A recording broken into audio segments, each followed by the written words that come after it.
News insight supported by उपकार चक्की fresh आटा खाएर त हेर्नुहोस्। प्लम्बर पाइप्स र फिटिङ टिकिरहन्छ चलिरहन्छ। स्वादिष्ट परिकारको लागि उपकार शुद्ध तोरीको तेल। हर खानामा उपकार ब्रान्डका अचारहरू, खुसी पनि मिठास पनि।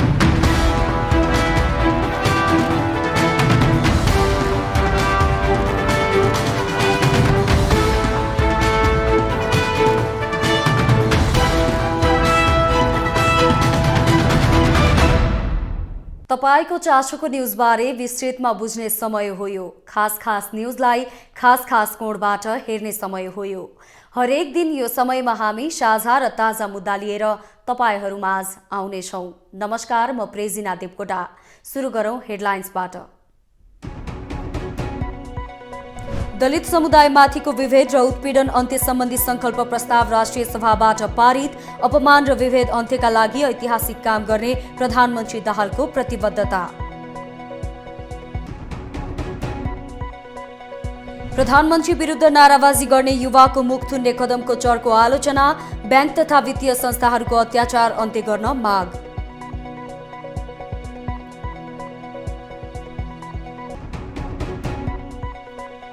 अयोग्य लडाकुलाई रकम वितरण गर्ने गृह मन्त्रालयको कदमको चौतर्फी विरोध। अर्थतन्त्र संकटमा परेको बेला रकम वितरण गर्न नहुने अर्थविदहरूको भनाई।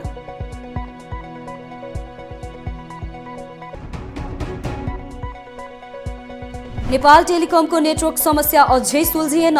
पटक समस्या आउँदा सेवाग्राही मर्कामा।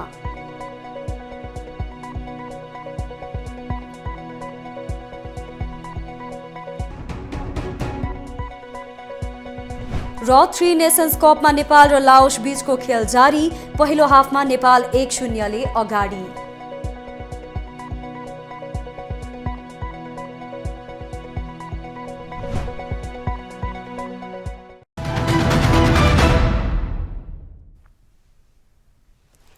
प्रधानमन्त्री पुष्पकमल दाहालले दलित समुदायमाथि हुने अपमान र विभेद अन्त्यका लागि कडा कानून बनाउने र कार्यान्वयनको प्रक्रियालाई दृढतापूर्वक अगाडि बढाउने प्रतिबद्धता व्यक्त गरेका छन्।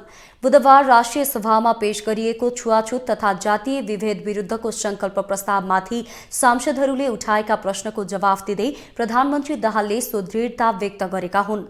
तर सामाजिक विभेद सम्बन्धी समस्याको समाधानको दीर्घकालीन उपाय भने आधुनिकता सहितको मुलुकको विकास र समृद्धि रहेको उनको भनाइ थियो। प्रधानमन्त्री दाहालले जातीय विभेद र छुवाछुत अन्त्यका लागि कानून संविधान कार्यान्वयनमा जोड दिने र विकास तथा समृद्धिको अभियानलाई पनि सँगै लिएर जाने दुवै काममा सरकार लागि पर्ने बताए।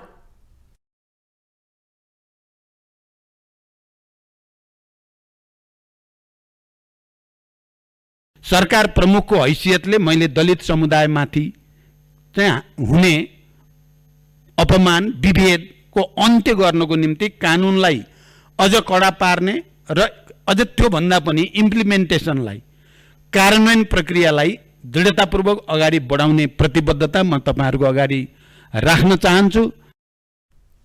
प्रधानमन्त्री दाहालले दलित मुक्तिका लागि आफूले एक ऐतिहासिक कर्म गर्ने पनि दोहोर्याए। दलित समुदायमाथिको विभेद र उत्पीडन अन्त्य सम्बन्धी संकल्प प्रस्ताव राष्ट्रिय सभाबाट पारित भएको छ। सरकारले सामाजिक सुरक्षा कोषमा वैदेशिक रोजगारीमा रहेका नेपालीहरूलाई पनि आबद्ध गर्ने योजना सार्वजनिक गरेको छ। बुधबार प्रधानमन्त्री पुष्पकमल दाहालले उक्त योजनाको उद्घाटन गरेका हुन्। यो योजनाले श्रमका लागि विदेशमा रहेका नेपालीहरूलाई सहज हुने अनुमान गरिएको छ। एक रिपोर्ट। वैदेशिक रोजगार र विदेशमा स्वरोजगारमा रहेका नेपाली श्रमिकलाई सामाजिक सुरक्षा कोषको छातामुनि ल्याउने सरकारी योजना अनुसार सरकारले नयाँ योजना सार्वजनिक गरेको छ। सरकारी तथ्याङ्क अनुसार करिब 40 लाख नेपाली विदेशी भूमिमा छन्। 3 वर्ष अघि तत्कालीन प्रधानमन्त्री केपी शर्मा ओलीको पालामा सुरु भएको सामाजिक सुरक्षा योजनालाई वर्तमान सरकारले विस्तार गरेको हो। सरकारको कदमले एनआरएनएहरूलाई पनि फाइदा हुने देखिन्छ। नयाँ योजनाको उद्घाटन गर्दै प्रधानमन्त्री पुष्पकमल दाहालले वैदेशिक रोजगारीमा रहेका श्रमिकहरूको दुःख पाउने दिन हटेको उद्घोष गरे। उनले श्रमी विरुद्ध हुने ज्यादती सरकारलाई स्वीकार्य नहुने दावी गरे। अब सबै युवाहरू यो दूरगामी महत्त्वको कार्यक्रममा सहभागी भई लाभान्वित हुन र सुरक्षित महसुस गर्न समेत म विशेष रूपले आह्वान गर्न चाहन्छु। यो योजनाले यहाँहरूको भविष्य सुरक्षित गरेको छ, जीवनको उत्तरार्धमा सबैको पेन्सन सुनिश्चित गरेको छ, साथै आगामी वैशाख महिनादेखि सुरु हुने सबै अनौपचारिक स्वरोजगार क्षेत्रका श्रमिकहरूसम्म समेत यो योजना पुग्ने निश्चित भएको हुँदा राज्यले दिने सामाजिक सुरक्षाको दायरा अझ फराकिलो हुँदै गएको छ। कोषमा आबद्ध हुन चाहनेले वेबसाइटबाटै सूचीकरण गर्न सक्छन्। श्रमिकले कम्तीमा आधारभूत पारिश्रमिकको 21.33% रकम अर्थात् न्यूनतम 2,000 रुपियाँ मासिक रूपमा र अधिकतम त्यसको 3 गुणासम्म कोषमा योगदान गरी योजनामा सहभागी हुन पाउनेछन्। योगदान रकम एकै पटक वा महिनामा जम्मा गर्न सकिनेछ। 7 महिनाभन्दा बढीको रकम जम्मा गरेमा 10% छुट पाइनेछ। खल्ती, ई-सेवा र कनेक्ट आइपीएस मार्फत नै रकम जम्मा गर्ने व्यवस्था मिलाइएको कोषले बताएको छ। त्यस्तै अबबाट वैदेशिक रोजगारीमा जाने श्रमिकले भने अनिवार्य रूपमा कोषमा योगदान गर्नुपर्नेछ। वैदेशिक रोजगार विभागको software foreign employment management information system र सामाजिक सुरक्षा कोषको social security information management information सिस्टमको बीचमा हामीले सहकार्य गरेका छौँ, डेटा एक्सचेन्ज गरेका छौँ। त्यस अन्तर्गत उहाँहरूले फेनिस अथवा भनौँ वैदेशिक रोजगार विभागको सफ्टवेयर मार्फत नै पहिला जस्तै गरिकन व्यक्तिगत तौरबाट अथवा भनौँ म्यान पावर एजेन्सीको थ्रुबाट उहाँहरूले सूचीकरणको लागि निवेदन दिन सक्नुहुन्छ। हालसम्म सामाजिक सुरक्षा कोषमा औपचारिक क्षेत्रका 3,79,566 श्रमिक आबद्ध भइसकेका छन्। कोषमा 30 अर्ब 87 करोड रुपियाँ योगदान रकम सङ्कलन भएको छ। कोषले योगदानकर्तालाई 3 अर्ब 81 करोड रुपियाँ दाबी भुक्तानी गरेको छ। विक्रमसम्म 2075 मङ्सिर 11 गतिदेखि योगदानमा आधारित सामाजिक सुरक्षा योजना कार्यान्वयनमा आएको थियो। सामाजिक सुरक्षा कोषबाट औषधि उपचार, स्वास्थ्य तथा मातृत्व सुरक्षा सम्बन्धी योजना, दुर्घटना तथा अशक्तता सुरक्षा योजना, आश्रित परिवार सुरक्षा योजना र वृद्ध अवस्था सुरक्षा योजना रहेका छन्। यसले हरेक नेपालीलाई सुरक्षा दिने कोषको दाबी छ। मंगलबार तीनकुने क्षेत्रमा प्रधानमन्त्री पुष्पकमल दाहाल विरुद्ध नाराबाजी गर्ने 2 युवा दुर्गा प्रसाईले नेतृत्व गरेको नागरिक बचाउ महाअभियानका अभियन्ता भएको खुलेको छ। उनीहरू पछिल्लो समय बैंक तथा वित्तीय संस्था, लघुवित्त तथा मिटर ब्याज पीडितका पक्षमा ओकालत गर्दै आएका छन्। उनीहरूले प्रधानमन्त्री विरुद्ध किन गरे त नाराबाजी? हेरौं यो रिपोर्ट।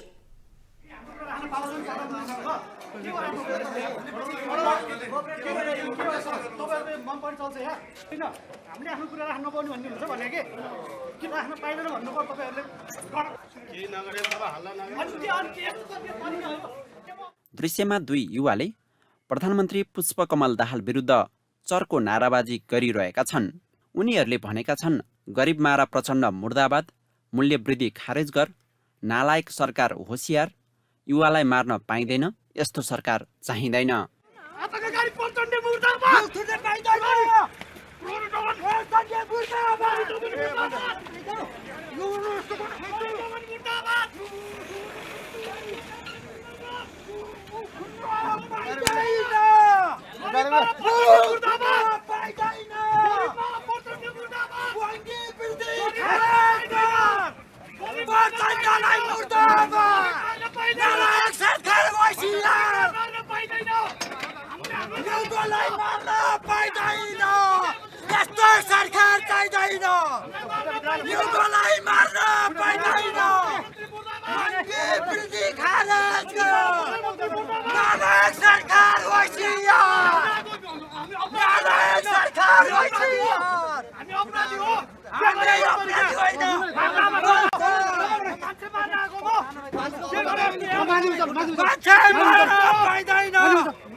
प्रधानमन्त्री सामुन्ने हुँदै गर्दा नाराबाजी गर्न थालेपछि प्रहरीले दुवैको मुख थुनेको थियो। मुख थुन्ने प्रहरीको कदमको निकै आलोचना भइरहेको छ। लोकतन्त्रमा नागरिकको बोल्न पाउने अधिकारमाथि प्रहरीले हनन गरेपछि गृह मन्त्रालयको समेत जिम्मेवारी सम्हालेका प्रधानमन्त्री दाहालको चर्को आलोचना भइरहेको छ। यता प्रधानमन्त्री विरुद्ध नाराबाजी लगाउने व्यक्तिहरू हुन् सोम शर्मा र विप्लव खड्का। उनीहरू केही दिन यता व्यवसायी दुर्गा प्रसाईले नेतृत्व गरेको राष्ट्र, राष्ट्रियता, धर्म, संस्कृति तथा नागरिक बचाउ महाअभियानमा जोडिएका छन्। यो अभियानले पछिल्लो समय बैंक तथा वित्तीय संस्थाहरूले असुल्दै आएको चर्को बैंक ब्याज दर विरुद्ध आन्दोलन गर्दै आएको छ। यही आन्दोलनको सिलसिलामा उनीहरू प्रधानमन्त्री विरुद्ध पनि उत्रिएका देखिन्छन्। प्रधानमन्त्री विरुद्ध बोलेपछि उनीहरू प्रहरी हिरासतमा रहेका छन्। अघिल्लो शनिबार उनीहरू माइतीघर मण्डलामा धर्नामा आएका थिए। सोही समयमा हामीले दुवैजनासँग यो आन्दोलनबारे जिज्ञासा राखेका थियौँ। प्रधानमन्त्री विरुद्ध नाराबाजी गर्ने मध्ये एक सोम शर्माले अर्थ न्युजसँग भनेका थिए, व्यापारीले व्यापार गर्न सक्ने अवस्था छैन, हामीलाई बाँच्न देऊ भनेर हामी सडकमा आएका हौँ। आज व्यापारी व्यापार गर्न सक्ने अवस्थामा छैनन्, मजदुरहरू काम गर्न सक्ने अवस्थामा छैनन्। देशको अर्थतन्त्र टाट पल्टिरहेको छ, तर टाट पल्टिरहँदा ब्याङ्क चाहिँ अरबौँ अरब नाफामा गइरहेका छन्, तर आम जनताहरू सडकमा आउन बाध्य भएका छन्। हामीलाई बाँच्न देऊ सरकार, हामी मर्न चाहँदैनौँ अहिले भन्न आएका छौँ। यदि हामी मर्न चाहने हो भने, हामी मार्ने नै हो भने बरु हामीलाई यत्तिकै नमार, तिमी यदि सरकार आफै आओस्, टुडी खेलमा लगोस्, हामीलाई उत्ता नपारोस्, AK-47 303 के छ ड्याङ ड्याङ ड्याङ हारेर मारोस्, त्यसरी हामी मर्न तयार छौँ। पुरै भोकै नाङ्गै यो ब्यासको चपेटामा हामी मर्न तयार छैनौँ भनेर आज यहाँ सशक्त खबरदारी गर्नको निम्ति यही नजिकै सिंहदरबार छ, यही नजिकै सांसद भवन छ।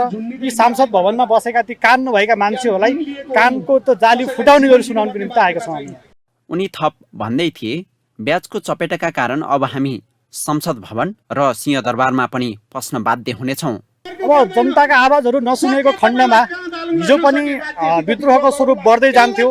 बढ्दै जाँदा फेरि यो आवाज, यो भिड सिंहदरबारको गेट फोरेर जान पनि सक्छ, यो भिड संसद भवनको गेट फोरेर पनि जान सक्छ, यो भिड बालुवाटारको गेट फोरेर पनि जान सक्छ। यो भिड सामान्य भिड छ भन्दा आज जनता थोरै छन् भनेर यो सामान्य तरिकाले सोच्न नसोचो सरकारले यो आग्रह हो। यदि सामान्य तरिका सोच्छ भने, हाम्रो विद्रोह, हाम्रो आवाजलाई दबाउन खोज्छ भने विद्रोहको क्रान्तिको स्वरूप ठुलै हुनेछ, झिल्को हुनेछ। र साँच्चीकै श्रमिक वर्गका, सामान्य श्रमिकका, व्यापारीका, जसले आज व्यापार गर्न पाएका छन्, जसले आज मिटर ब्याजको पीडित भएर दिनभरि मलाई ब्याज लिन आउँछन् भनेर दिनभरि जङ्गलमा बस्न बाध्य भएका छन्, जसको ब्याज तिर्नु पर्दा त्यो ब्याङ्कको म्यानेजरले तिम्रो ब्याज मिना गरिदिन्छु कि चारोले कि भने मसँग रातभरि सुत्न आऊ भन्ने खालका त्यस्ता आवाजहरूबाट पीडा भोगेर बसिरहेका ती महिला छन्। यी सबैको आवाज सुन्न सकेन भने सरकारको आयु त होइन, सरकारलाई हामीले छप्काइदिन्छौँ। यता अर्का अभियन्ता विप्लव खड्काले अहिलेको अवस्था सुधार नभए जस्तो सुकै आन्दोलन गर्न पनि तयार रहेको बताएका थिए। उनले धनीहरू धनीको धनी र गरिबहरू झनै गरिब बन्ने अवस्था आएको गुनासो गरे। संसद भवनभित्र अनि गर्वका रूपले के भनिरहेछन्, आज यो मान्छेले यो ब्याजका कारणले आत्मदाह गर्यो, आज यो मान्छेले यो ब्याजका कारणले आफूलाई होइन झुन्ड्याएर मारे, आज मिटर ब्याजका कारणले यो मान्छेले गाडीमा झुन्डेर मरे, आज मिटर ब्याजका कारणले यो मान्छे यता मर्यो भने हामी गर्वका साथले भनिरहेको छु। यो भनेको हामी नेपालीका लागि एकदमै दुःखपूर्ण कुरा हो के, किनकि आज हाम्रा देशका युवाहरू हाम्रो देशलाई कर तिर्दै पनि केही गर्छु भनेर लोन लग्छन्। लोनमाथि पनि एउटा बढ्दो जुन एउटा चरम बढ्दो एउटा भ्रष्टाचारको रूपमा यो मिटर ब्याज लगिरहेछ, जुन यो मिटरका रूपमा मिटरका हिसाबले आज मैले 1 लाख रुपियाँ लग्यो भने त्यसको 1 हप्तामा मैले 2 लाख रुपियाँ जुन ब्याज तिर्नुपर्ने क्रम अहिले जुन बढेर अहिले धनी हुने धनी भइरहेछन् होइन। क्रेटाबाट पजेरोबाट ल्यान्ड क्रुजर चढिरहेछन्, तर जो एउटा हन्डा बाइक चढ्छ त्यो साइकल चढ्ने पनि हैसियत नभएको अवस्था बनिरहेछ क्या। यसलाई चाहिँ तोड्नका निमित्त तब हामी सबैले कुनै पार्टी नभनेर कुनै व्यवस्था नभनेर सबैले एकजुट भएर मिटर ब्याजका विरुद्ध चाहिँ आवाज उठाउनु पर्ने जरुरी भएको छ। प्रधानमन्त्री विरुद्ध खर रूपमा उत्रिएका दुवैले देशको अवस्था सुधार होस् भन्ने चाहेको देखिन्छ। उनीहरूको नाराबाजीको शैली कतिपयले आलोचना गरे पनि कतिपयले भने साहसिक भन्दै प्रशंसा गरिरहेका छन्।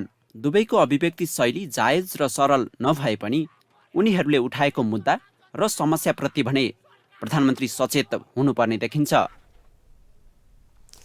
नेपालको संविधान 2072 को धारा 17 को क मा प्रत्येक नागरिकलाई विचार र अभिव्यक्तिको स्वतन्त्रता हुने भनेर प्रष्ट लेखिएको छ।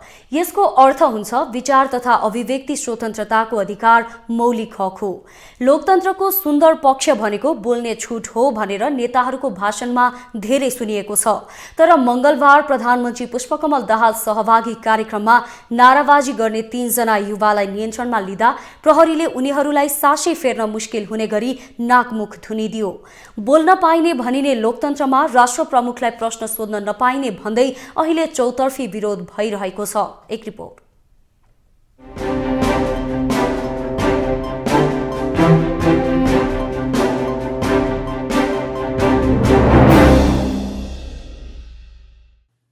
सरकार प्रमुखको विरोध गर्ने र प्रधानमन्त्री समक्ष आफ्नो कुरा राख्न खोज्ने नागरिकको प्रहरीले मुख थुनिदिएको उक्त घटनाका भिडियो र तस्बिर अहिले सामाजिक सञ्जालमा भाइरल भइरहेका छन्। दलका नेता, कार्यकर्ता, अधिवक्ता, नागरिक समाजका अगुवा अनि नागरिकहरूले लोकतन्त्रमा नागरिकको आवाज दबाउन पाइन्न भन्ने अनि नागरिकको आवाज दबाउन खोज्ने प्रहरी र प्रधानमन्त्री दाहालको पनि तीव्र आलोचना भइरहेको छ। राष्ट्रिय प्रजातन्त्र पार्टी राप्रपाका अध्यक्ष राजेन्द्र लिङदेलले मुख थुन्नुपर्ने कस्तो दिन आयो भन्दै प्रश्न गरेका छन्। उनी लेख्छन्, हेर्दा हेर्दै मान्छेको मुख थुन्नुपर्ने कस्तो दिन आयो। कमरेड प्रचण्ड, चाँडोभन्दा चाँडो बैङ्क तथा वित्तीय संस्थाहरूको ब्याज घटाउनुहोस्। युवालाई देशभित्रै रोजगारीको अवसर सृजना गर्नुहोस् जो सम्भव छ। अन्यथा मुख थुनेर त के, बन्दुकले पनि आवाजहरू थुनिन्नन् जो तपाईँ स्वयंलाई थाहा छ। त्यस्तै संविधानविद भीमार्जुन आचार्य लेख्छन्, विचार र अभिव्यक्तिको स्वतन्त्रता हाम्रो संविधानको सबैभन्दा ठूलो प्रत्याभूति हो। यसका केही सीमाहरू छन्, तर राज्य सञ्चालनमा बसेकालाई जस्तो सुकै प्रश्न गर्ने र उनीहरूसँग विमति राख्ने नागरिक स्वतन्त्रतालाई यो सीमाले कहिले रोक्दैन र छेक्दैन। यो के गरेको सरकार, दलहरू तिमी कहाँ छौ? अमेरिकाका राष्ट्रपति जो बाइडेनलाई नागरिकले रोकेर आफ्नो जिज्ञासा राखेको भिडियो सेयर गर्दै निर्मल प्रसाईले भनेका छन्, अन्य देशका राष्ट्रप्रमुखसँग यसरी आँखामा आँखा जुदाएर समस्या राख्न पाइन्छ। हाम्रो देशको राष्ट्रप्रमुखसँग बोल्दा मुख थुनिनुपर्छ। लोकतन्त्र भनेको यो हो? पूर्व मन्त्री भीम रावलले कुबुद्धि कसले सिकायो भनेर प्रश्न गरेका छन्। उनी भन्छन्, जनताको मुख थुन्ने तथा देश विदेशलाई हेर्ने आफ्नै विवेकको आँखा थुन्ने, तर दलाल, पुँजीपति र बाह्य हस्तक्षेपकारीहरूलाई देश, संस्कृति र राज्यमा दाइँ गर्न खुला छाड्ने, यस्तो कुबुद्धि कसले सिकायो? यस्तै निर्मला ढकाल लेख्छिन्, प्रश्न प्रचण्डलाई होइन प्रधानमन्त्रीलाई गरिएको हो। मुद्दा रवि लामिछानेलाई होइन एउटा जनप्रतिनिधिलाई लागेको हो। बलात्कारको आरोप एउटा सेलिब्रिटीलाई होइन अपराधीलाई लागेको हो। यो पनि नबुझी अझै खरानी धसेर प्रतिकारमा उत्रन्छौ भने तिमीहरूले आजबाट अन्न खान छोडे हुन्छ। यस्तै अनन्त कोइराला भन्छन्, अमेरिका राष्ट्रपतिलाई त अयोग्य छस्, तैँले मान्छे मारिस भन्दा त्यहाँको प्रहरीले के हेरेर बसेको होला? केही कुरा त हाम्रो जस्तो सानो देशबाट नै सिके हुन्छ त। एपीएम नेपाल, उता बोल्ने जनताको मुख कसरी थुन्ने भन्ने टिप्स दिनुहोस् त। एलिजा ढकालले प्रश्न दबाउन सजिलो भए पनि समाधान दिन धेरै गाह्रो रहेको बताउँदै एउटा प्रश्न दबाउन खोज्दा सयौं प्रश्नहरू जन्मने बताएकी छन्। उनले प्रश्नकर्तालाई समाधान दिनुपर्छ भन्दै लेख्छिन्, जनतालाई बोल्न नदिन विरोध गर्नेको मुख थुन्न त धेरै सजिलो छ। प्रश्न दबाउन सजिलो छ, समाधान दिन धेरै गाह्रो छ। एउटा प्रश्न दबाउन खोजे सयौं अरू प्रश्नहरू जन्मन्छन्। हामीले मानेको व्यवस्थामा वाक स्वतन्त्रता छ, बोल्न पाइन्छ। राज्यले प्रश्नकर्तालाई समाधान दिनुपर्छ, हिरासत होइन। तस्बिर शेयर गर्दै राप्रपा नेपालका अध्यक्ष कमल थापा लेख्छन्, प्रचण्ड नेतृत्वको लोकतान्त्रिक गणतन्त्रको कुरूप अभ्यास। प्रतिनिधि सभा सदस्य सरस्वती सुब्बा लेख्छिन्, नागरिक भएर सरकारको विरुद्धमा बोल्ने, त्यो पनि लोकतान्त्रिक गणतन्त्रमा? राजतन्त्र भए पनि एउटा कुरा, गणतन्त्रमा नागरिकले सरकारलाई प्रश्न गर्ने?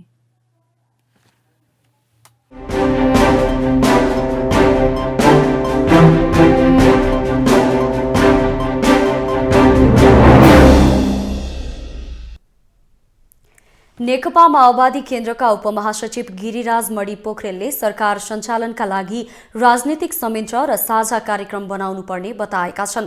उपमहासचिव पोखरेलले वर्तमान सरकार सञ्चालनका लागि राजनीतिक संयन्त्र बनाउनु पर्ने धारणा व्यक्त गरेका हुन्। उनले गठबन्धनको सरकार भएको हुनाले न्यूनतम साझा कार्यक्रम पनि आवश्यक रहेको बताए। उपमहासचिव पोखरेलले कस्ता व्यक्तिहरूलाई मन्त्री बनाउने भन्ने विषयमा पनि छलफल आवश्यक रहेको जानकारी दिए। भ्रष्टाचारबाट मुक्त भएकाहरूलाई मन्त्री बनाउनु पर्नेमा उनको जोड छ। संसदलाई 5 वर्ष चलाउने, देशले स्थायित्व र स्थिरता खोजेको छ त्यो दिने, शान्ति प्रक्रियाका कामलाई चाहिँ अगाडि बढाउने, जनतालाई साँच्चै परिवर्तनको अनुभूति दिलाउने, सुशासन, सेवा प्रवाह र प्रणाली निर्माण गर्ने एकदम महत्त्वपूर्ण चाहिँ जिम्मेवारी छन्। त्यसकारण अब अहिले मन्त्रालय बाँडफाँडको कुरा मात्रै होइन, कस्ता मन्त्री आउने बारेमा छलफल गर्नुपर्छ। भ्रष्टाचारबाट मुक्त भएको साँच्चै नयाँ ढङ्गले जाने ढङ्गले सोच्नुपर्छ। त्यस कारणले अलिकति समय लागे पनि यसलाई चाहिँ यी कार्यभारलाई पुरा गर्ने गरी लैजानुपर्छ। उनले नयाँ मन्त्री परिषद गठन हुँदा माओवादी केन्द्रबाट मन्त्री भएकाहरूलाई फिर्ता नबोलाइने बताए। वर्तमान सत्तारूढ गठबन्धन बाध्यता र आवश्यकताले बनेको उल्लेख गर्दै यो गठबन्धन 5 वर्ष जाने उनको दावी छ।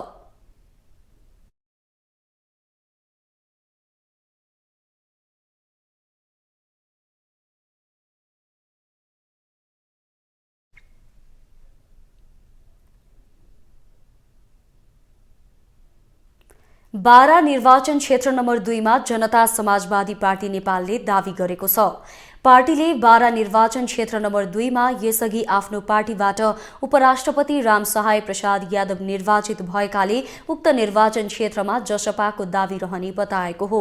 बुधबार पार्टी केन्द्रीय कार्यालयमा बसेको पार्टीको केन्द्रीय कार्यकारिणी समितिको बैठकपछि सञ्चारकर्मीहरूसँग कुरा गर्दै प्रवक्ता मनिष सुमनले बारा निर्वाचन क्षेत्र नम्बर 2 सत्ता गठबन्धनबाट जसपाले पाउनुपर्ने दावी गरे।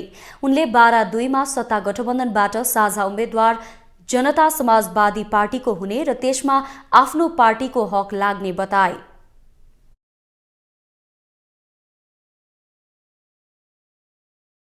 जनता समाजवादी पार्टीले बारा 2 को उपनिर्वाचनमा कसलाई उम्मेदवार बनाउने भन्ने निष्कर्ष निकालिसकेको छैन। तर बारा 2 मा सत्ता गठबन्धनबाट साझा उम्मेदवार जनता समाजवादी पार्टीको हुनेछ भन्ने हामीले आशा राखेका छौं। प्रवक्ता सुमनले बैठकले चैत्र 27, 28 र 29 गते 3 दिनको लागि काठमाडौँमा हुने विधान अधिवेशनलाई व्यवस्थित बनाउन रकम चेम्जोब, विजय यादव र मनिष सुमन रहेको 3 जनाको कार्यदल बनाउने निर्णय गरेको पनि जानकारी दिए।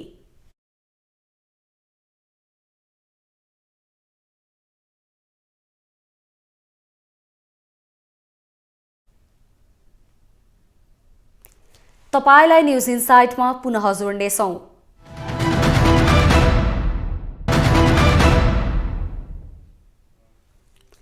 अनमिनको प्रमाणीकरणको बेला अयोग्य ठहरिएका माओवादी लडाकुहरूलाई 2 लाख रुपैयाँको दरले सरकारले राहत दिन थालेको छ। गृह मन्त्रालयले कार्यविधि बनाई 4009 जना मापदण्डमा नपरेको लडाकुलाई राहत दिन थालेको हो। यसरी पैसा दिँदा सरकारी ढुकुटीबाट करिब 20 अर्ब रुपैयाँ खर्च भएको अनुमान छ। देशको अर्थतन्त्र जटिल रहेको बेला यसरी राहत दिन नहुने अर्थविद चन्द्रमणि अधिकारी बताउँछन्। अहिलेको अर्थतन्त्रको अवस्था चुनौतीपूर्ण छ। बाह्य क्षेत्रमा केही सुधार भएको छ, तर आन्तरिक पक्षहरू, आन्तरिक सूचकहरू चाहिँ चुनौतीपूर्ण छन्, अप्ठ्यारो परिस्थितिमा छ। अब यो आउनु 2टा कारण छन्, एउटा बाह्य कारण र एउटा आन्तरिक कारण। बाह्य कारण चाहिँ भनेको अब विश्व अहिले तरल भएको छ, अर्थ राजनीति, विश्वको अर्थ राजनीति तरल भएको छ र विश्वमा इन्धनको मूल्य बढेर गएको छ। स्टक मार्केट चाहिँ नि धराशायी भएको छ, डलरको मूल्य बढेर गएको छ, मुद्रास्फीति उच्च भएको छ, ब्याङ्कहरूले ब्याज, केन्द्रीय ब्याङ्कहरूले ब्याज बढाएका छन्। ब्याज बढेको कारणले गर्दा एकातिर मन्दीको अवस्था छ भने अर्कातिर ब्याज नबढाउने हो भने मुद्रास्फीति उच्च भएको अवस्था छ। त्यो अलिकति द्वन्द्वात्मक अवस्था अन्तर्राष्ट्रिय अर्थ राजनीतिमा छ। त्यसमा तेलको राजनीति पनि छ, डलरको राजनीति पनि त्यसैमा चलेको छ। फलस्वरूप चाहिँ इन्धनको मूल्य उच्च भएको छ र खाद्यान्नको मूल्य उच्च भएको छ। एउटा त्यो कारण भयो। अर्को चाहिँ हाम्रो आन्तरिक कारण चाहिँ हाम्रो लगानी बढाउन सकेनौँ। सरकारी लगानी पनि बढेन, निजी क्षेत्रको लगानी पनि बढेन, जनशक्तिलाई हामीले देशमै राख्न सकेनौँ, विदेश खेद्यौँ। जब लगानी बढेन, लगानी नबढेपछि रोजगारी सिर्जना भएन, रोजगारी सिर्जना नभएपछि जनशक्ति यहाँ बसेन, अनि आन्तरिक उत्पादन भएन, आन्तरिक आय भएन, अनि बाह्य कुरामा हाम्रो निर्भरता बढ्दै गयो। अनि बाह्य क्षेत्रलाई नियन्त्रण गर्न खोज्दाखेरि राजस्व पनि उठेन। यी आदि कारणले गर्दा तपाईँको अहिलेको चुनौतीपूर्ण अवस्था आएको हो। त्यो पहिलाभन्दा बढी पर्छ। 2008मा चाहिँ हामी विश्वसित अहिलेभन्दा निकै कम जोडिएको थियौँ। त्यो 14 वर्ष अगाडिको कुरा हो र 2008को र 9मा आएको वित्तीय सङ्कट, ग्लोबल फाइनेन्सियल क्राइसिस जुन आयो, त्यसको असर एसियामा कम पर्यो, भारतमा कम पर्यो, अनि नेपालमा नि कम पर्यो। अहिले चाहिँ त्यो अहिलेको चाहिँ कोभिडबाट भएको चाहिँ नि अप्ठ्यारोको सिर्जना र यो अहिलेको युद्धको सिर्जना, यो युक्रेन र रसिया भनौँ, अर्थात् पश्चिम र पूर्वी देशहरू शक्तिशाली राष्ट्रहरूको बिचमा भएको असमझदारी र युद्धको कारणले जुन आर्थिक सङ्कट निम्तेको छ, त्यसको प्रभाव चाहिँ नेपालमा पहिलाभन्दा बढी पर्छ। अब हेर्नुहोस्, यो चाहिँ के छ भने यो हामी युनिभर्सल खालको कुरा गर्नु हुँदैन, आवश्यक हुनेलाई त दिनु पर्यो। हिजो 6 क्लास 7 क्लास 8 क्लास पढ्दै लगेर त्यति बेला लडाकु बनाइसकेपछि अहिले शिक्षा आर्जन गर्न पनि सकेका छैन, ऊ अपाङ्ग रहेछ, उसको परिवारमा कमाउने मान्छे छैन, सम्पत्ति रहेनछ भने त्यस्तालाई दिनुपर्छ, राज्यलाई त्यस्तोलाई हेर्नुपर्छ। त्यो लडाकु मात्रै होइन, अन्य राज्यका अन्य व्यक्तिहरू पनि जो चाहिँ वृद्ध छन्, जो चाहिँ असक्षम छन्, जसले काम खोजौँ भनेर काम गर्न खोज्दा पनि रोजगारी पाएका छैनन्, रोजगारी नपाएको कारणले भोको बस्नुपर्ने, नाङ्गो बस्नुपर्ने स्थिति छ। ती नागरिकहरूप्रति चाहिँ राज्यको दायित्व हुन्छ, उनीहरूलाई हेर्नुपर्छ। तर सबैलाई एकनासले लडाकु जति सबैलाई, यति वर्ष पुगेका जति सबैलाई भनेर बाँड्ने प्रवृत्तिले चाहे सामाजिक सुरक्षाको क्षेत्रमा होस् अथवा अन्य सुरक्षाको क्षेत्रमा त्यो निडी आवश्यकतालाई छ त्यसलाई दिने हो, सबैलाई दिने होइन। र अरूलाई त उनीहरूलाई सम्मान गरिदिनुपर्छ। सबभन्दा पहिला त मान्छे राजनीति पनि राजनीतिको न्यूनतम दर्शन बुझेको र अर्थतन्त्र राम्ररी बुझेको। राजनीतिको न्यूनतम दर्शन र अर्थतन्त्र राम्ररी बुझेको दुईटा कुरा त्यो। तेस्रो चाहिँ इमान्दार,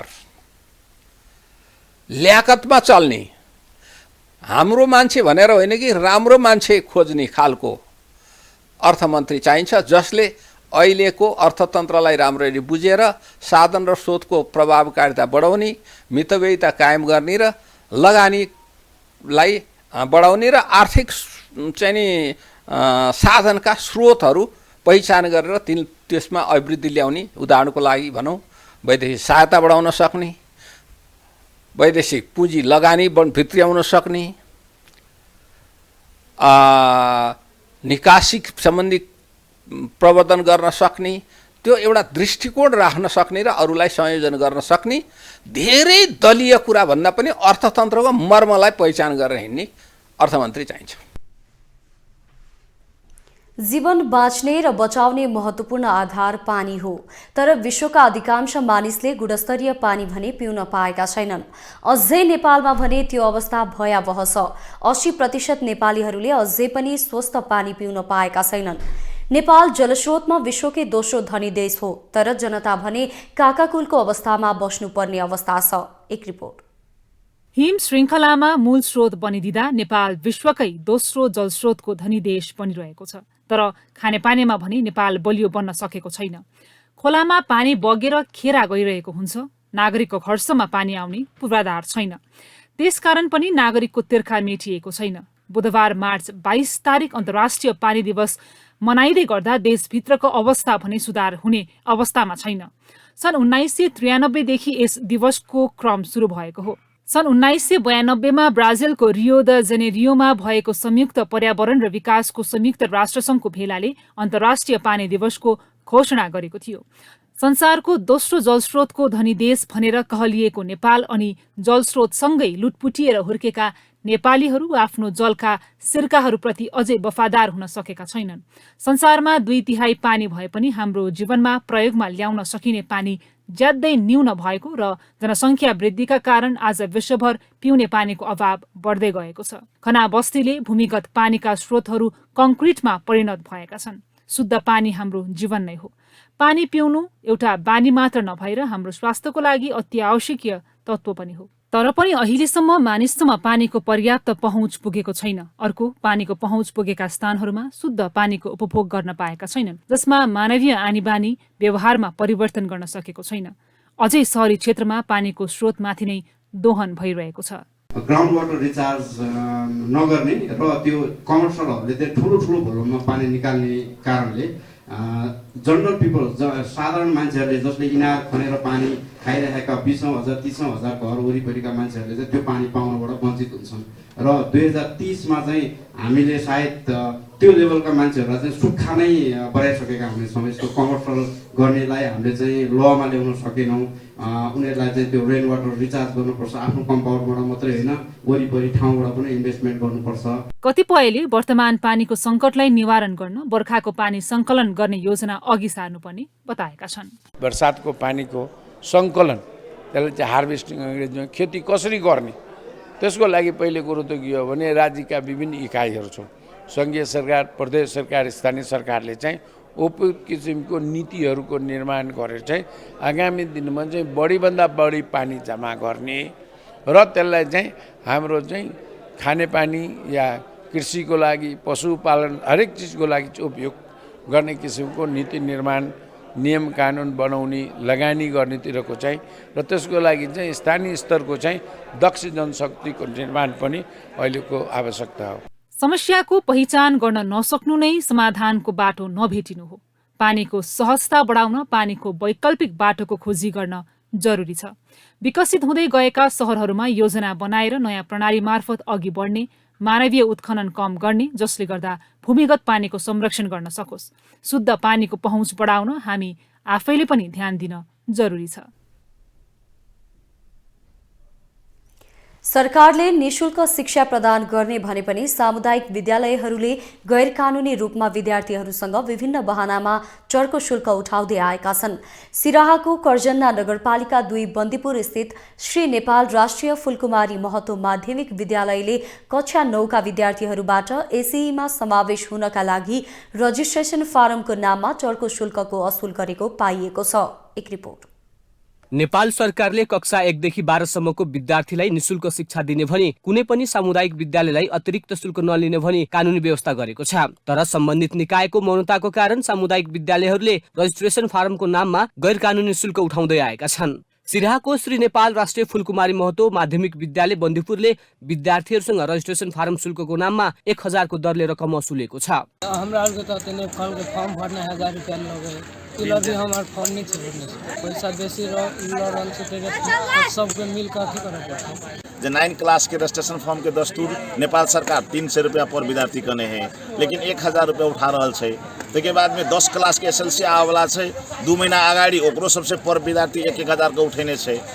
तो चरम व्यतिथि, चरम भ्रष्टाचार में लागि रहल छै। लगे व्यवस्थापन समिति स्थानीय सरकार के मिलो मत में जना हमरा बुझा रहल छै। जिल्ला शिक्षा विकास तथा समन्वय इकाइ सिराहाले कक्षा 9 मा अध्ययनरत विद्यार्थीहरूका लागि शैक्षिक सत्र 2080 को रजिस्ट्रेसन आवेदन फारम भर्नका लागि 2079 चैत मसान्तसम्ममा रजिस्ट्रेसन शुल्क बापत प्रति विद्यार्थी सिंगल दस्तुर 300 र वैशाख 15 गतेसम्म डबल दस्तुर प्रति विद्यार्थी 600 का दरले बुझाउनु पर्ने सूचना जारी गरेको थियो। तर विद्यालयका प्रधानाध्यापकले विद्यालय व्यवस्थापन समितिको निर्णयबाट विद्यालय विकासका लागि रकम लिएको बताउँछन्। माथिबाट हामीले चाहिँ राष्ट्र सरकारले लिएपछि र हामीले व्यवस्थापन समितिको निर्णय गरेर विद्यालयको अलिकति केही यसको लागि हामीले लिने गरेको छ। त्यो धेरै पुरानो निर्णय हो, मतलब पाइन्छ भन्दा पनि अब समितिको निर्णय अनुसार हामीले लिएको छ। यता विद्यालय व्यवस्थापन समितिका सदस्यले समितिको निर्णयबारे आफूलाई केही थाहा नभएको बताएका छन्। प्रधानाध्यापकले आफै निर्णय गरेको हुन सक्ने उनको भनाइ छ।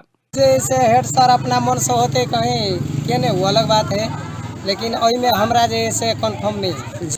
इस संबंध में अगर नहीं जब मीटिंग पास भेल है तो ये लिया नहीं पैते, जे लॉ लेने है वो जैसे माने गलत है ओकरा जैसे आपस कर पड़ते।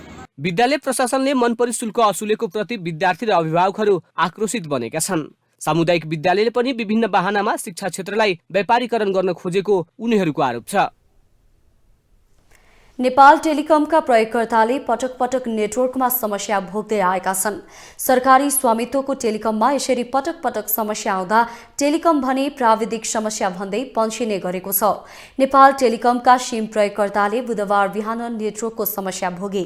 यो समस्या पछिल्ला केही समय यता टेलिकमका प्रयोगकर्ताले भोग्दै आएका छन्। यसरी समस्या आउनु प्राविधिक विषय भएको नेपाल टेलिकमले जनाएको छ।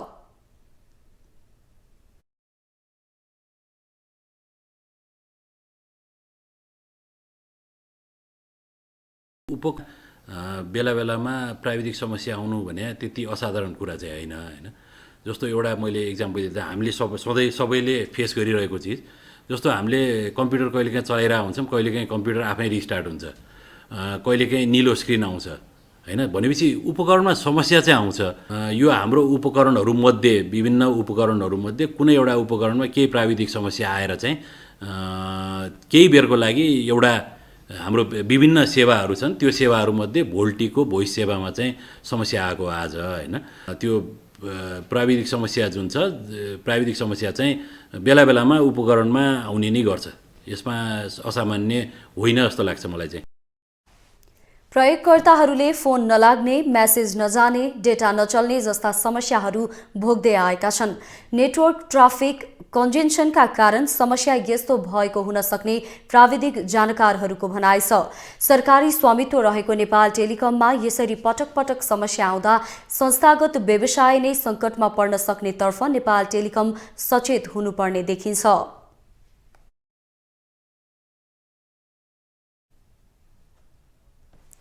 14 वर्षपछि भएको स्वतन्त्र विद्यार्थी निर्वाचनको मत नतिजा सार्वजनिक भएको छ। आइतबार 334 वटा क्याम्पसहरूमा निर्वाचन भएको हो। आइतबार भएको करिब 334 वटा क्याम्पसहरूको नतिजा निर्वाचन परिणाम सार्वजनिक भएको, जसमा नेकपा एमाले निकट अनेरा सोब्यू 117 वटा क्याम्पसमा प्रतिनिधित्व गर्दै पहिलो स्थानमा आउन सफल भएको छ। एक रिपोर्ट। त्रिभुवन विश्वविद्यालयका अनुसार देशभर सोभि चुनाव हुने क्याम्पसको संख्या 448 वटा रहेकोमा 284 वटा क्याम्पसमा मनोनयन दर्ता भएको थियो। 100 वटा क्याम्पसहरूमा विद्यार्थीहरूको आन्तरिक विवादका कारण मनोनयन नै दर्ता हुन सकेको थिएन। पछि विभिन्न क्याम्पसहरूमा विवाद हुँदा थप 14 वटामा पनि निर्वाचन अवरुद्ध हुन पुगेपछि आइतबार निर्वाचन हुन नसकेको क्याम्पसहरूको संख्या 114 रहेको स्रोतले जनाएको छ। आइतबार 334 वटा क्याम्पसहरूमा भएको सोभि निर्वाचनमा 117 वटा क्याम्पसको प्रतिनिधित्व गर्दै नेकपा एमाले निकट अनेरा सोभियु पहिलो स्थानमा छ भने 112 वटा क्याम्पसहरूमा निर्वाचन जितेर नेपाली कांग्रेस निकट नेपाल विद्यार्थी संघ दोस्रो स्थानमा छ। त्यस्तै अखिल क्रान्तिकारीले 65 कलेजमा निर्वाचन जितेको छ। ती बाहेक बाँकी 40 वटा कलेजमा अनेरा सोभियु, राप्रपा विद्यार्थी संगठन, जसपा, विप्लव समूह लगायतले चुनाव जितेका छन्। ताराबन्दी भएर हालसम्म निर्वाचन हुन नसकेको क्याम्पसहरूमा भने चैत 12 गतेभित्र सम्पन्न गर्ने गरी तयारी भइरहेको छ।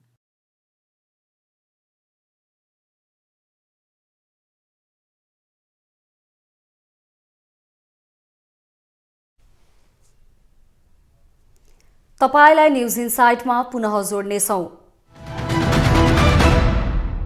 बुधबार नेप्से परिसूचक 15.76 अङ्कले गिरावट आएको छ। पछिल्लो 2 सातादेखि नेप्से परिसूचकमा उतार चढाव आइरहेको छ।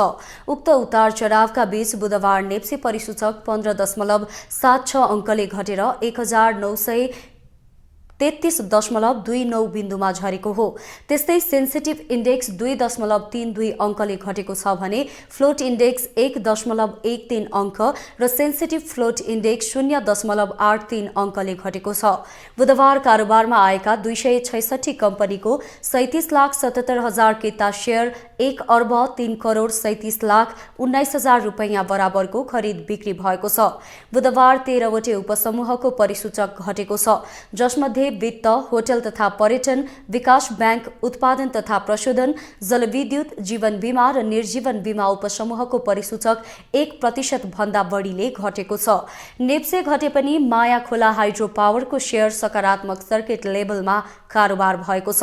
त्यस्तै सपोर्ट माइक्रो फाइनान्सको शेयर मूल्य 6% भन्दा बढी बढेको छ। यता बोटलर्स नेपालको शेयर मूल्य 7.62% घटेको छ। बुधबार नेपाल लाइफ इन्स्योरेन्स कम्पनीको 9 करोड भन्दा बढीको शेयर कारोबार भएको छ।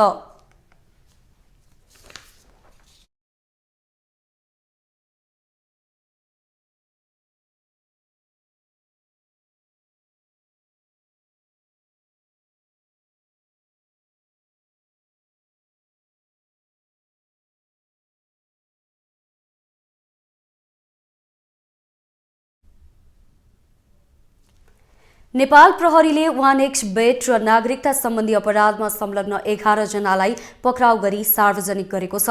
बुधबार काठमाडौँ उपत्यका अपराध अनुसन्धान कार्यालय मिन भवनमा पत्रकार सम्मेलन गरी यसबारेमा जानकारी गराएको हो। एक रिपोर्ट। अनुसन्धान कार्यालयको टोलीले चैत 5 गते दिउँसो काठमाडौँको बबरमहलबाट कृष्णबहादुर कटवाल सहित 5 जनालाई पक्राउ गरी सार्वजनिक गरेको हो। उनीहरूले निश्चित रकमको चलखेल गरी विभिन्न सरकारी कार्यालयको कागजात, छापा तथा कर्मचारीको दरखास्त समेत किर्ते गरी झुटा लिखित तथा नक्कली सूचनाका आधारमा चैत 5 गते कटवाललाई पक्राउ गरेको थियो। कटवालले विगत 10 वर्षदेखि लाइसेन्स र दर्ता बिना नै लेखापढी गर्ने कार्य गर्दै आएको प्रहरीले जनाएको छ। उनीहरूसँगबाट नक्कली नागरिकता, विभिन्न शैक्षिक संस्थाको शैक्षिक प्रमाणपत्रहरू, सवारी चालक अनुमति पत्र, जन्म दर्ता, बसाइसराई, विवाह दर्ता, सम्बन्ध विच्छेद जस्ता वडा कार्यालयको सिफारिस लगायतका महत्त्वपूर्ण कागजातहरू किर्ते गर्ने प्रयोग हुने वडा कार्यालयको छाप तथा दरखास्त, नक्कली कागजात पेश गरी बनाएको गैर नेपालीले प्राप्त गरेको सक्कलै नागरिकता सहित फेला पारी निजहरूलाई पक्राउ गरी नागरिकता ऐन तथा लिखित सम्बन्धी कसुरमा आवश्यक कारबाहीका लागि जिल्ला प्रहरी परिसर टेको पठाएको प्रहरी उपरीक्षक सोमेन्द्र सिंह रौठारले बताए। उनका अनुसार निज कटवालले जिल्ला प्रशासन कार्यालय काठमाडौँबाट गैर नेपाली विशेष गरी तिब्बतियन शरणार्थीहरूको सक्कली नेपाली नागरिकता बनाउने क्रममा विभिन्न व्यक्तिहरूलाई नक्कली बुबाको रूपमा उपस्थित गराई शनाखत गराउने गरेको पाइएको छ। पक्राउ परेका न्युलेकेश श्रेष्ठलाई नक्कली बुबा बनाउने गरेको खुलेको छ। श्रेष्ठले हालसम्म गैर नेपाली तिब्बतियन व्यक्तिहरू सोनाम छोडेन, टासी शेर्पा, यशोदा शेर्पा, नाम्से शेर्पा लगायतको सक्कली नागरिकता बनाउन नक्कली बुबा बनी सहयोग गरेको खुलेको छ।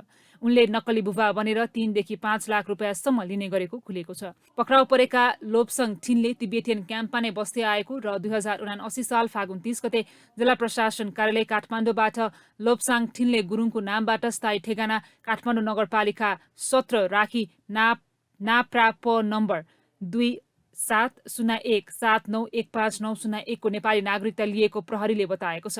यसै गरी नागरिकता लिएका अन्य 25-30 जना सक्कली नागरिकता प्राप्त भएको र सो बारेमा अनुसन्धान जारी रहेको प्रहरीले बताएको छ। पक्राउ पर्नेमा 47 वर्षका कृष्णबहादुर कटवाल, वर्ष 17 का निकुलेश श्रेष्ठ, हिरालाल शिवाकोठी, लोपसाङ छानले र 30 वर्षीय विजय लामा रहेका छन्।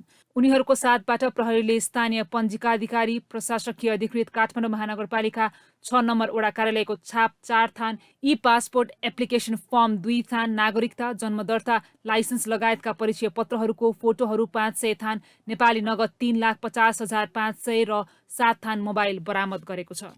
त्यस्तै कार्यालयले 1x बेट मार्फत सट्टेबाजी गराउने 6 जनालाई पनि पक्राउ गरी सार्वजनिक गरेको छ। पक्राउ पर्नेमा 23 वर्षका दिलीप सिंह, 23 वर्षकै भूपाल राज न्यौपाने, 17 वर्षीय नयनराज भण्डारी, 28 वर्षका वरुण कुमार सिंह, वर्ष 32 का वासुदेव पाण्डे र 26 वर्षीय शिवानी तामाङ रहेको प्रहरी उपरीक्षक रौठारले जानकारी दिए। 1x बेटिङ पहिले खालि यो खेल्ने मात्र पक्राउ हुन्थ्यो भने हामीले केही समयदेखि यो वालेटहरू र अनि विभिन्न शङ्कास्पद ब्याङ्किङ यो कारोबारले हेर्दाखेरि लगभग 47 करोड रुपियाँ, 41 करोड रुपियाँ, 15 लाख रुपियाँ ट्रान्जेक्सन भएको हामीले पाएपछि त्यसमा अनुसन्धान क्रममा थियौँ र यसमा यो 1x बेटमा 3 लेयर, एउटा खेल्ने, अर्को एजेन्ट र अर्को मास्टर एजेन्ट र अहिले हाम्रो टार्गेट चाहिँ मास्टर एजेन्ट थियो। यसमा हामीले 6 जना पक्राउ गर्न सफल भएका छौँ भने अझै केहीको चाहिँ खोज तलास जारी रहेको अवस्था छ। उनीहरूको साथबाट विभिन्न सेवा प्रदायक कम्पनीहरूको सिम कार्ड 346 थान, विभिन्न कम्पनीहरूको मोबाइल फोन 10 थान, विभिन्न बैंकहरूको चेकबुक 3 थान र एटिएम 14 थान र एसर कम्पनीको ल्यापटप 1 थान सहित पक्राउ गरिएको हो। उनीहरूले विश्वमा सञ्चालन हुने विभिन्न खेल तथा गतिविधिहरूमा सट्टेबाजी गर्न प्रयोग हुने बेटिङ एप्लिकेसन आइपेक्स बेट मार्फत सट्टेबाजी लगाउन रकम सङ्कलन गर्ने गरेका थिए। देश विदेशका यस्तै विभिन्न विषयवस्तुसँग हामी तपाईलाई जोडिरहनेछौँ न्युज इनसाइटमा। नमस्ते।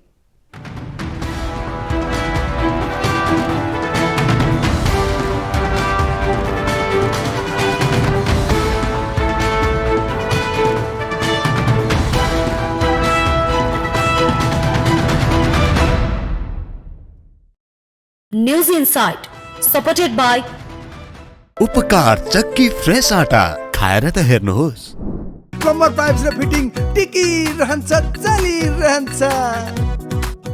स्वादिष्ट परिकारको लागि उपकार शुद्ध तोरीको तेल। हर खानामा उपकार ब्रान्डका अचारहरू, खुसी पनि मिठास